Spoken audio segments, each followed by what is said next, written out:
Hello all, ഇന്നത്തെ ഈ ഒരു വീഡിയോയിൽ ഞാൻ നിങ്ങൾക്ക് എങ്ങനെയാണ് സോക്കറ്റ് ഐ ഒ നോഡിൽ ഇൻ്റഗ്രേറ്റ് ചെയ്യാമെന്നാണ് പറഞ്ഞു തരുന്നത്. ഫസ്റ്റ് ഓഫ് ഓൾ നിങ്ങൾ സോക്കറ്റ് ഐ ഒ എന്തിനാണ് യൂസ് ചെയ്യുന്നതെന്ന് മനസ്സിലാക്കണം. സപ്പോസ് നമ്മളെല്ലാവരും വാട്സപ്പ് അതേപോലത്തെ മെസ്സേജിങ് ആപ്ലിക്കേഷൻസ് യൂസ് ചെയ്യുന്നതല്ലേ.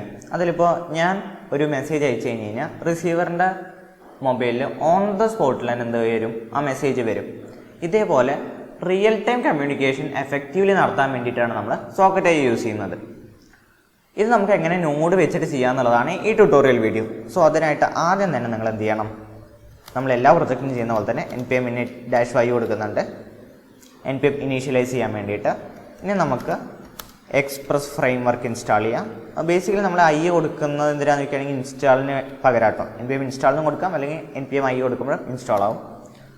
എക്സ്പ്രസ്, പിന്നെ നമുക്ക് വേണ്ടത് socket.io. അപ്പോൾ നമ്മൾ socket.io കൊടുത്തിട്ടുണ്ട്.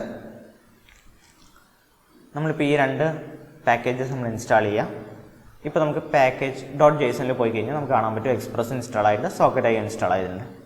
നമുക്കൊരു കാര്യം ചെയ്യാൻ വേണമെന്നുണ്ടെങ്കിൽ നമുക്ക് നോഡ് മോണും കൂടി ഒന്ന് ഇൻസ്റ്റാൾ ചെയ്യാം, ഡെവ് ഡിപ്പെൻഡൻസി ആയിട്ട്. So npm install --save -dev nodemon എന്ന് ഞാൻ കൊടുത്തിട്ടുണ്ട്.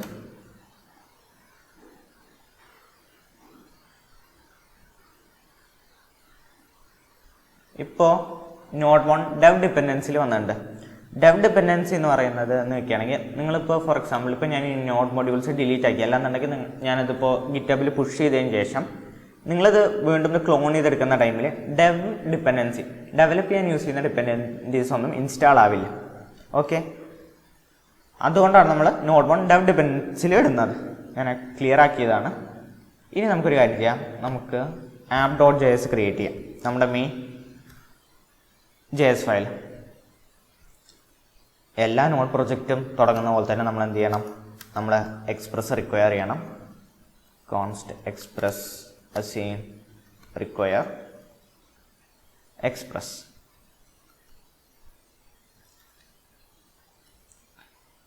ഇനി നമുക്കൊരു കാര്യം ചെയ്യാം, HTTP സെർവറും കൂടി നമുക്ക് എന്ത് വേണം, റിക്വയർ ചെയ്യാനുണ്ട്. So const HTTP require HTTP module നമ്മൾ റിക്വയർ ചെയ്തിട്ടുണ്ട്.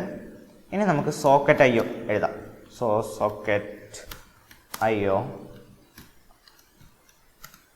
നമുക്ക് റിക്വയർ ചെയ്യാം, ഓർ ഐ മാത്രം ക്യാമൽ കേസ് ചെയ്യാം.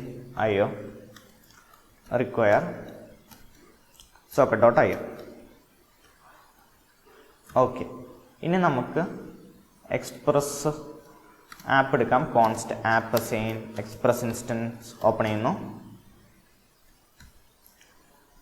ഇനി നമുക്ക് എന്ത് ചെയ്യണമെന്ന് ചോദിക്കുകയാണെങ്കിൽ ഇമ്പോർട്ടൻ്റ് ആയിട്ടുള്ള കാര്യം എന്ന് പറഞ്ഞാൽ HTTPയിൽ നമ്മളൊരു സെർവർ ക്രിയേറ്റ് ചെയ്യണം ഈ ആപ്പ് യൂസ് ചെയ്തിട്ട്. അതിന് വേണ്ടിയിട്ട് നമുക്ക് const server assign http.create server, അതിനുള്ളിൽ നമ്മൾ ആപ്പ് ആർഗ്യുമെൻ്റ് ആയിട്ട് പാസ് ചെയ്യാം. ഇതെന്തിനാ ഇങ്ങനെ ചെയ്യുന്നതെന്ന് ചോദിക്കുകയാണെങ്കിൽ നമ്മൾ റിയൽ ടൈം കമ്മ്യൂണിക്കേഷൻ നടത്തുന്ന ടൈമിൽ നമുക്ക് HTTP മൊഡ്യൂളിൻ്റെ ആവശ്യമുണ്ട്. അതുകൊണ്ടാണ് നമ്മൾ HTTP റിക്വയർ ചെയ്തത്. ഇനി കോൺസ്റ്റ് io അസൈൻ socket.io, നമ്മൾ socket.io ഇതേപോലെ ഇനീഷ്യലൈസ് ചെയ്യാണ് വിത്ത് നമ്മൾ എന്ത് ചെയ്യണം, സെർവർ. ഓക്കെ, സെർവർ പാസ് ചെയ്തിട്ടുണ്ട് ഇതിൻ്റെ ഉള്ളിൽ. ഇനി നമുക്ക് ഇവിടെ app.use നമുക്ക് മിഡിൽ വെയർ യൂസ് ചെയ്യേണ്ട ആവശ്യമില്ല. സോ app.useന് ആവശ്യം വരില്ല. നമുക്ക് server.listen ചെയ്യാം. ഓക്കെ, നമുക്കിത് നോഡ് റൺ ചെയ്യാം. So server.listen. ഇപ്പോൾ പോർട്ട് ഒരു 5000 ഞാൻ കൊടുക്കുന്നുണ്ട്. കോമ നമ്മൾ ആരോ ഫംഗ്ഷൻ ക്രിയേറ്റ് ചെയ്യുന്നു. ഇതിൻ്റെ ഉള്ളിൽ ഞാൻ ജസ്റ്റ് സെയിം കൺസോൾ ലോഗ് കൊടുക്കുന്നുണ്ട്. console.log സെർവർ ഈസ് റൺ ഞാൻ കൊടുത്തിട്ടുണ്ട്. ഓക്കെ, ഇനി നമുക്ക് ഇതൊന്ന് റൺ ചെയ്യാം. നമ്മൾ നോഡ് മോൺ ഇൻസ്റ്റാൾ ചെയ്ത സ്ഥിതിക്ക് നമുക്ക് ഇവിടെ എന്ത് ചെയ്യാം, നമുക്ക് നോഡ് മോണിന് ഒരു കീവേഡ് കൊടുക്കാം. ഞാൻ ഇപ്പോൾ ഡെവ് എന്ന് കൊടുക്കുന്നു. എന്നിട്ട് അതിൻ്റെ ഉള്ളിൽ നോഡ് മോൺ app.js എന്ന് കൊടുത്തിട്ടുണ്ട്. അപ്പോൾ നമുക്ക് npm run dev എന്ന് കൊടുത്തു കഴിഞ്ഞാൽ ഇനി നോഡ് മോൺ റൺ ആയിക്കോളും. Okay, server is running. So ഇത് കംപ്ലീറ്റ് ആയിട്ടുണ്ട്. ഇനി നമുക്ക് സോക്കറ്റ് IO ഇതിൽ യൂസ് ചെയ്യണമല്ലോ. ഇവിടെ നമ്മൾ ഓൾറെഡി IO വിളിച്ചിട്ടുണ്ട്. IOയിൽ ഇപ്പോൾ സോക്കറ്റ് IO ഇനീഷ്യലൈസ് ആയിട്ടുണ്ട്. ഇനി നമുക്ക് ഇവിടെ IO.on എന്ന് കൊടുക്കുക. അതിൻ്റെ ഉള്ളിൽ നമ്മളൊരു കണക്ഷൻ സ്ട്രിങ് കൊടുക്കുന്നുണ്ട്. സോ കണക്ഷൻ ആണെന്നുണ്ടെങ്കിൽ നമുക്കൊരു പാരാമീറ്റർ കൊടുക്കുന്നുണ്ട്. സോക്കറ്റ് എന്ന് പറഞ്ഞ പാരാമീറ്റർ കൊടുത്തിട്ടുണ്ട്. ഇനി നമുക്ക് ആദ്യം ഇതൊന്ന് കൺസോളും കൂടി ചെയ്തേക്കാം. നമുക്ക് സെർവറിൽ അറിയാൻ വേണ്ടിയിട്ട് കൺസോൾ ലോഗ് ഞാൻ യൂസർ കണക്റ്റഡ് എന്ന് പറഞ്ഞ് കൊടുക്കുന്നുണ്ട്. ഇനി നമുക്ക് വീണ്ടും ഇതിൻ്റെ ഉള്ളിൽ socket.on എന്ന് കൊടുക്കുക. അതിനുള്ളിൽ just let's do like this chat message വിളിക്കുകയാണെന്നുണ്ടെങ്കിൽ എന്ത് ചെയ്യണം, നമ്മളിതിനുള്ളിൽ മെസ്സേജ് എന്ന് പറഞ്ഞിട്ടുള്ളൊരു പാരാമീറ്റർ കൊടുത്തിട്ടുണ്ട്. ഇതിനുള്ളിൽ IO.emit. ഇപ്പോൾ നിങ്ങൾക്കൊരു ഡൗട്ട് ഉണ്ടാവും, ഇതെങ്ങനെയാണ് ഞാൻ ഈ IO.on അല്ലാതെ IO.emit ഒക്കെ മനസ്സിലാക്കിയെന്നുള്ളത്. ഇതൊക്കെ ഡോക്യുമെൻറ്റേഷൻ വായിച്ചു കഴിഞ്ഞാൽ നിങ്ങൾക്ക് കറക്റ്റ് മനസ്സിലാവും. ഈ IO.emit കൊടുക്കുന്നത് എന്തിനാന്ന് വെക്കുകയാണെങ്കിൽ, ഇതിലിപ്പോൾ ഏതെങ്കിലും ഈ IO.on കൊടുക്കുന്നതെന്ന് വെക്കുകയാണെങ്കിൽ നമ്മുടെ റൂമിലേക്ക് ഇപ്പോൾ നമ്മൾ ചാറ്റ് ചെയ്യുന്ന ടൈമിൽ നമ്മളൊരു റൂമിൻ്റെ ഉള്ളിലേക്ക് എൻ്റർ ചെയ്യുന്നൊരു കൺസെപ്റ്റാണ്. സോ നമ്മളിതിലേക്ക് എൻ്റർ ആയിട്ടുണ്ട് എന്ന് അറിയാൻ വേണ്ടിയിട്ടാണ് IO.on കൊടുക്കുന്നത്. അപ്പോൾ കണക്ഷൻ സക്സസ്ഫുൾ ആയിട്ടുണ്ടെങ്കിൽ യൂസർ കണക്റ്റഡ് എന്ന് പറഞ്ഞിട്ട് നമുക്കിവിടെ കൺസോളിൽ പ്രിൻ്റ് ആവും. മെയിൻ സംഭവം എന്ന് പറഞ്ഞു കഴിഞ്ഞാൽ കണക്റ്റ് ആയി കഴിഞ്ഞ് കഴിഞ്ഞാൽ നമുക്ക് എന്ത് ചെയ്യണം, ഈ മെസ്സേജ് അയച്ചിട്ട് അടുത്ത ആൾക്ക് കാണണമല്ലോ ഓൺ ദ സെയിം ടൈം. അപ്പോൾ നമുക്ക് എന്ത് ചെയ്യണം, ഈ socket.on കൊടുക്കുക. ഓക്കെ, ഓൺ എന്നുള്ളതാണ് അത് നമ്മൾ വിളിക്കേണ്ടത്. സോ socket.on കൊടുത്തതിന് ശേഷം അതിനുള്ളിൽ ചാറ്റ് മെസ്സേജ്. ഓക്കെ, ആ ചാറ്റ് മെസ്സേജ് എന്തെങ്കിലും ടൈപ്പ് ആയിട്ടുണ്ടെങ്കിൽ ഇവിടെ IO.emitനുള്ളിൽ നമ്മൾ എന്ത് ചെയ്യണം, ആ മെസ്സേജ് റിട്ടേൺ ചെയ്യണമല്ലോ അവിടേക്ക്. അപ്പോൾ നമ്മളിവിടെ ചാറ്റ് മെസ്സേജ് എന്ന് കൊടുക്കുക. എന്നിട്ട് മെസ്സേജ് നമ്മൾ പ്രിൻ്റ് ചെയ്യുന്നുണ്ട്. ഓക്കെ, അപ്പോൾ നമ്മൾ ആ മെസ്സേജ് അവിടെ റിട്ടേൺ ചെയ്യും. ഇനി നമുക്ക് വേറൊരു കാര്യം കൂടി ചെയ്യാൻ പറ്റും. ഇവിടെ socket.onൽ തന്നെ ഇതിപ്പോൾ സപ്പോസ് ഡിസ്കണക്റ്റ് ആയിട്ടുണ്ടെന്നുണ്ടെങ്കിൽ നമുക്ക് അങ്ങനെ കൊടുക്കാം. ഡിസ്കണക്റ്റ് ആയിട്ടുണ്ട് എന്നുണ്ടെങ്കിൽ നമുക്ക് യൂസർ ഇവിടെ ഡിസ്കണക്റ്റഡ് എന്നും കാണിക്കാം. ഞാനിപ്പോൾ ഇവിടെ console.logനുള്ളിൽ യൂസർ ഡിസ്കണക്റ്റഡ് എന്ന് ഞാൻ കൊടുത്തിട്ടുണ്ട്. ഓക്കെ, സോ ബേസിക്കലി നമ്മുടെ സോക്കറ്റ് IO നോഡിൽ ഇൻ്റഗ്രേറ്റ് ചെയ്യുന്ന സംഭവം കഴിഞ്ഞിട്ടുണ്ട്. ഇനി നമുക്ക് വേണമെന്നുണ്ടെങ്കിൽ ഇതൊരു HTMLനുള്ളിൽ നമുക്ക് എന്ത് ചെയ്യാം, കുറച്ച് കോഡ് എഴുതി വയ്ക്കാം. അങ്ങനെ എന്താണെന്നുണ്ടെങ്കിൽ നമുക്ക് റിയൽ ടൈം ആയിട്ട് ജസ്റ്റ് ഒരു സാമ്പിൾ ആയിട്ടുള്ളൊരു ആപ്ലിക്കേഷൻ നമുക്ക് ലൈവായിട്ട് കാണാൻ പറ്റും. ഇത് നിങ്ങൾ ഓൾറെഡി ഇപ്പോൾ HTML അറിയുന്നവരാണെങ്കിൽ അങ്ങനെ നിങ്ങൾക്ക് സ്വന്തമായിട്ട് ബിൽഡ് ചെയ്യാം. അല്ലാന്നുണ്ടെങ്കിൽ ഞാനിവിടെ ഒരു റെപ്പോസിറ്ററിയുടെ ലിങ്ക് കൊടുത്തിട്ടുണ്ടായിരിക്കും. നിങ്ങൾക്ക് ആ റെപ്പോസിറ്ററിൽ പോയി കഴിഞ്ഞാൽ പബ്ലിക് എന്ന് പറഞ്ഞ ഫോൾഡറിനുള്ളിൽ ഇവിടെ index.html എന്ന് പറഞ്ഞുള്ള ഒരു ഫയൽ കാണും. അത് കോപ്പി ചെയ്താൽ മതി. സോ നമുക്ക് പബ്ലിക് എന്ന് പറഞ്ഞിട്ടുള്ളൊരു ഫോൾഡർ ക്രിയേറ്റ് ചെയ്യാം. ഇത് ബേസിക്കലി നമ്മൾ സ്റ്റാറ്റിക് ഫയൽസ് നമ്മൾ സെർവറിൽ റൺ ചെയ്യുകയാണ് ചെയ്യുന്നത്. അതിനുള്ളിൽ ഞാനിവിടെ index.html എന്ന് പറഞ്ഞിട്ടൊരു ഫയൽ ക്രിയേറ്റ് ചെയ്തിട്ടുണ്ട്. ഞാനിവിടെ കോഡ് യൂസ് ചെയ്തിട്ടുണ്ട്. ഇതിൽ ബേസിക്കലി പ്രത്യേകിച്ച് വേറെ ഒന്നുമില്ല.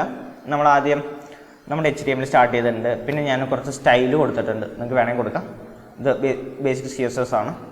അതിനുശേഷം നമ്മൾ ബോർഡിൻ്റെ ഉള്ളിൽ ഒരു ഫോം ക്രിയേറ്റ് ചെയ്തിട്ടുണ്ട്. ഓക്കെ, ആ ഫോമിനുള്ളിൽ ഞാൻ പ്ലേസ് ഓർഡർ കൊടുത്തിട്ടുണ്ട്, ടൈപ്പ് എ മെസ്സേജ്, പിന്നെ ഒരു ബട്ടണും കൊടുത്തിട്ടുണ്ട് സെൻഡ് എന്നുള്ളത്. എന്നിട്ട് ഞാനിവിടെ സോക്കറ്റ് IO ലൈബ്രറി ഞാനിവിടെ വിളിച്ചിട്ടുണ്ട് സ്ക്രിപ്റ്റ് ടാഗിനുള്ളിൽ. എന്നിട്ട് ഞാൻ അടുത്തൊരു സ്ക്രിപ്റ്റ് ടാഗിനുള്ളിൽ ഞാൻ വീണ്ടും സോക്കറ്റ് IO എന്ത് ചെയ്തിട്ട് ഇനീഷ്യലൈസ് ചെയ്തിട്ടുണ്ട്. എന്നിട്ട് ഞാനിവിടെ ഫോമിൻ്റെ ഇത് നമ്മൾ ഗെറ്റ് എലമെൻ്റ് ID വെച്ചിട്ട് ഫോം, അതേപോലെ തന്നെ ഇൻപുട്ട് ബോക്സ്. ഓക്കെ, അതിൻ്റെ രണ്ടിൻ്റെ ഇത് ഞാൻ വേരിയബിൾ സ്റ്റോർ ചെയ്തിട്ടുണ്ട് ഫോമിലും ഇൻപുട്ടിലുമായിട്ട്. എന്നാൽ നമ്മൾ സബ്മിറ്റ് ചെയ്യുന്ന ടൈമിൽ ഇത് ഞാൻ പ്രതീക്ഷിക്കുന്നു നിങ്ങൾക്ക് JS അറിയാമെന്നുള്ള രീതിയിലാട്ടോ ഞാൻ സംസാരിക്കുന്നത്. ഓക്കെ, അവിടെ നമ്മൾ ഡോ മാനിപ്പുലേഷനാണ് അവിടെ ചെയ്യുന്നത് ആഡ് ഇവൻ ലിസണറിൽ. എന്നൊക്കെയാണെങ്കിൽ e.prevent default. ഓക്കെ, വേറെ എന്തെങ്കിലും ആക്ഷൻസ് പേജിൽ നടന്നിട്ടുണ്ടെങ്കിൽ അത് എഫക്റ്റ് ചെയ്യാൻ പാടില്ല എന്നാണ്. എനിക്കാണെങ്കിൽ ഇപ്പോൾ ബ്രൗസർ റിലോഡ് ചെയ്യാം, അല്ലാതെ ക്ലോസ് ചെയ്യാം. അങ്ങനെ ഒന്നും വരുമ്പോൾ ഈ ഫോം ഈ ആഡ് ഇവൻ ലിസണർ വർക്ക് ചെയ്യാൻ പാടില്ല. അതിന് വേണ്ടിയിട്ടാണ് നമ്മൾ e.prevent default കൊടുക്കുന്നത്. എന്നിട്ട് നമ്മളിവിടെ input.value, ഇൻപുട്ടിനകത്ത് വാല്യൂ ഉണ്ടെന്നുണ്ടെങ്കിൽ ഓക്കെ, ആ എന്താണോ അത് നമ്മളവിടെ പ്രിൻ്റ് ചെയ്യുന്നുണ്ട്. ഇനി ഇവിടെ സോക്കറ്റ് ഡോട്ട് ഓണിൽ നമ്മളിവിടെ കുറച്ച് ലിസ്റ്റായിട്ടാണ് അത് ക്രിയേറ്റ് ചെയ്യുന്നത്. എന്ന് വെച്ചിട്ടുണ്ടെങ്കിൽ ആദ്യത്തെ ഒരു മെസ്സേജ് വന്നു, അടുത്ത മെസ്സേജ് അതിൻ്റെ താഴത്ത്. ഓക്കെ, സോ ഏറ്റവും ബേസിക്കലി ഉള്ള കാര്യങ്ങൾ മാത്രമേ ചെയ്തിട്ടുള്ളൂ, നത്തിങ് അഡ്വാൻസ്ഡ്. ഓക്കെ, നിങ്ങൾക്ക് JS HTML അറിയുന്നുണ്ടെങ്കിൽ നിങ്ങൾക്ക് കറക്റ്റ് മനസ്സിലാകുന്നുണ്ടാവും. ഇനി നമുക്കൊരു കാര്യം ചെയ്യാം. ഇവിടെ ഈ app.jsനുള്ളിൽ നമ്മളിപ്പോൾ എഴുതിയ index.html ഉണ്ടല്ലോ, അത് നമുക്ക് വിളിക്കണം. അതിന് നമുക്കൊരു കാര്യം ചെയ്യണം, സ്റ്റാറ്റിക് ഫയൽസ് സെർവ് ചെയ്യാം. സോ ബേസിക്കലി നമുക്ക് ഒരു കാര്യം ചെയ്യാം, ഇവിടെ എന്ത് ചെയ്യാം, നമുക്ക് ആ മിഡിൽ വെയർ വിളിക്കാം. app.useൻ്റെ എക്സ്പ്രസ് ഡോട്ട്സ്, ഓക്കെ, app.arguments ആയിപ്പോയത്, app.use ഇതിനുള്ളിൽ express dot static files serve ചെയ്യാൻ വേണ്ടിയിട്ട് നമ്മൾ സ്റ്റാറ്റിക് എന്ന് കൊടുക്കുക. എന്നിട്ട് ആ ഫോൾഡറിൻ്റെ പേര് കൊടുക്കുക. ഫോൾഡറിൻ്റെ പേര് പബ്ലിക് ആകുന്നുണ്ട്, പബ്ലിക് കൊടുത്തിട്ടുണ്ട്. index.html ആണ് ബൈ ഡിഫോൾട്ട് അത് സെർവ് ചെയ്യുക. അതുകൊണ്ട് നമ്മൾ ഇങ്ങോട്ട് സ്പെസിഫൈ ചെയ്തൊരു index.html എഴുതേണ്ട ആവശ്യമില്ല. നിങ്ങൾ വേറെ വല്ല പേരുമാണ് കൊടുത്തിട്ടുണ്ടെങ്കിൽ കൊടുക്കേണ്ടി വരും, അല്ലാന്നുണ്ടെങ്കിൽ പബ്ലിക് എന്ന് മാത്രം കൊടുത്താൽ മതി. ഇനി നമുക്ക് ഇതൊന്ന് റൺ ചെയ്ത് നോക്കാം, റൺ ആവുന്നുണ്ടോ എന്നറിയാം. ഓക്കെ, ലോക്കൽ ഹോസ്റ്റ് 5000 ആണ്. So local host 5000. ഓക്കെ, നമ്മുടെ ചാറ്റ് ആപ്ലിക്കേഷൻ വന്നിട്ടുണ്ട്. ഞാൻ ഇനിയിപ്പോൾ ഒരു പുതിയൊരു ഇൻകോഗ്നിറ്റോ ടാബും കൂടി എടുത്തിട്ട് ഇതിലും ഞാനിവിടെ 5000 എന്ന് കൊടുത്തിട്ടുണ്ട്. ഓക്കെ,